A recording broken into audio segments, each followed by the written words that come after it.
মানে চাঁদকে দুই টুকরো করে আমি খেলা দেখাইয়া দিব।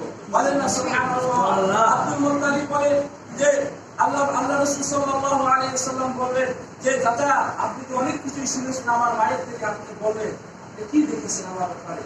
আব্দুল মুত্তালিব বলেন তুমি যখন জন্মগ্রহণ করেছো তখন ছিল সবের সাথে আমরা তখন দিনের বেলায় তোমাকে ঘরের ভিতরে রেখেছি যাতে করে বাহিরের সূর্যের আলো তোমার গায়ে না লাগে। যখন সন্ধ্যা ঘনিয়ে এসেছে, যখন পূর্ণিমার চাঁদ আকাশে উঠেছে, আমরা তোমাকে মুক্ত আবহাওয়া হওয়ার জন্য, ভ্রমণ করার জন্য তোমাকে আমরা বাহিরে নিয়ে গেলাম। যখনই বাহিরে এলাম দেখলাম পূর্ণিমার চাঁদ আস্তে আস্তে আস্তে আস্তে নিচের দিকে নামতেছে। বলেন না সুবহানাল্লাহ। সুবহানাল্লাহ। আস্তে আস্তে নিচের দিকে নামতেছে, নামতে নামতে যখন মাথার উপরে এসে পড়লো, আব্দুল মুত্তালিব বলেন আমি চক্ষু দুইটা বন্ধ করে চিৎকার করলাম না জানি চাঁদটা তোমার গায়ে ভেঙে না পড়ে। কিন্তু আমি কতক্ষণ পরে চক্ষু দুইটা মিলে দেখি চাঁদ তোমার গায়ে পড়ে নাই, চাঁদ তোমার মাথার উপরে তুমি এরকম হাত পা নাড়াচ্ছ আর চাঁদ তোমার সাথে সাথে খেলা করতেছে। বলেন না সুবহানাল্লাহ।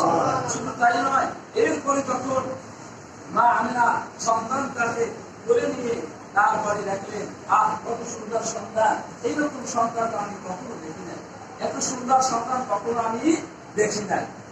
মা আমিনা খুব খুশি হইলেন এবং বললেন এরকম সন্তান আমি কত জায়গায় সন্তান দেখেছি, আমার মতো সন্তান দেখি। কিছুদিন পরেই আসলেন দাইমা, কে দুধমাকে হালিমা আসলে তৎকালীন আরবে প্রচলন ছিল যে বাহিরের থেকে মানুষ এসে মক্কা শহরের সন্তানদেরকে নিয়ে যাইত লালন পালন করার জন্য। এমপি, মন্ত্রী, মিনিস্টার, বড় বড় লোকের সন্তান লালন পালন করে মোটা অঙ্কের হাদিয়া পাইত, অর্থ পাইত। তো সেই আশায় মানুষ লালন পালন করার জন্য আসলে, কিন্তু মানুষ আব্দুল্লাহর ছেলে মোহাম্মদকে গ্রহণ করে না। কেন? একটু সন্তান টাকা পাইবে না, পয়সা পাইবে না, লালন পালনকারী কোনো লাভ হবে না। আহা, মানুষ তো ছিল না এটা কে? সাজিয়ে এসলেন এবং দেখলেন আল্লাহ রাসূল সাল্লাল্লাহু আলাইহি ওয়াসাল্লাম সন্তানদেরকে হাতে নিয়ে বললেন মা আমিনা তুমি কি দেখছো সন্তানের? আমি কত জায়গায় মানুষ সন্তানকে লালন পালন করার জন্য যায়, কত জায়গায় যায়, এত সুন্দর সন্তান আমি আর কখনো দেখি নাই। এই কথা যখনই আব্দুল মুত্তালিবের কানে গেল, আব্দুল মুত্তালিব দৌড় দিয়ে আসলেন, তার কানটা এসে বললেন তোমরা কি বলতেছো? তোমরা নাকি এত সুন্দর সন্তান দেখো নাই? তোমরা কয়টা জায়গায় ঘুরেছো? আমি কাবা ঘরের মোটামুটি ব্যবসার উদ্দেশ্যে আমি বিভিন্ন জায়গায় যাই, শামে যাই, সিরিয়া যাই, ইটালি যাই, ইরাকে যাই, পারস্য যাই, সব জায়গায় আমি যাই।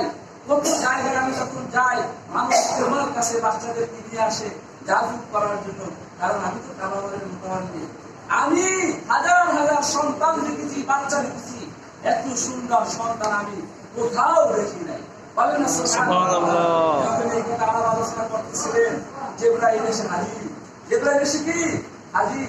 জিবরাইল আলাইহিস সালাম বললেন যে তোমরা নাকি এত সুন্দর বাচ্চা কখনো দেখো নাই, তোমরা প্রত্যেকে দেখবে, কারণ তোমরা এই দুনিয়ার বাচ্চাই শুধু দেখেছো। কিন্তু আমি জিবরাইল আসমানেরও খবর জানি, জমিনেরও খবর জানি। আমি একেবারে দুনিয়ার শুরু থেকে শেষ পর্যন্ত সমস্ত মানুষকে আমি দেখেছি। শুধু তাই নয়, আল্লাহ রব্বুল আলামিন 1,02,24,000 পয়গম্বরকে প্রেরণ করেছেন। আপনারা জেনে রাখবেন প্রত্যেক যুগে আল্লাহ রব্বুল আলামিন যে পয়গম্বর প্রেরণ করেছেন ওই পয়গম্বরের বংশ ছিল সবচেয়ে উত্তম বংশ এবং তারা ছিল তৎকালীন যুগে সবার চেয়ে সুন্দর।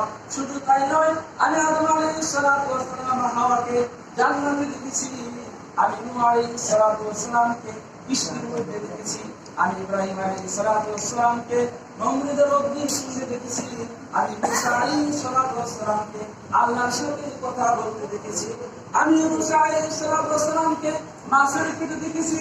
শুধু তাই নয়, আমি ইউসুফ আলাইহিস সালাতু ওয়াস সালামকে কূপের মধ্যে আমার নিজের হাতেই ধরে রেখেছিলাম, ঈসা আলাইহিস সালাতু ওয়াস সালামকে মায়ের কোলে কথা বলতে দেখেছি, আমি জান্নাত দেখেছি, জাহান্নাম দেখেছি, জান্নাতের বুকের মান সব দেখেছি। দুনিয়া এমন কোন জিনিস ছিল না আমি দেখি নাই, কিন্তু এই দুনিয়ার মধ্যে এই মুহাম্মদ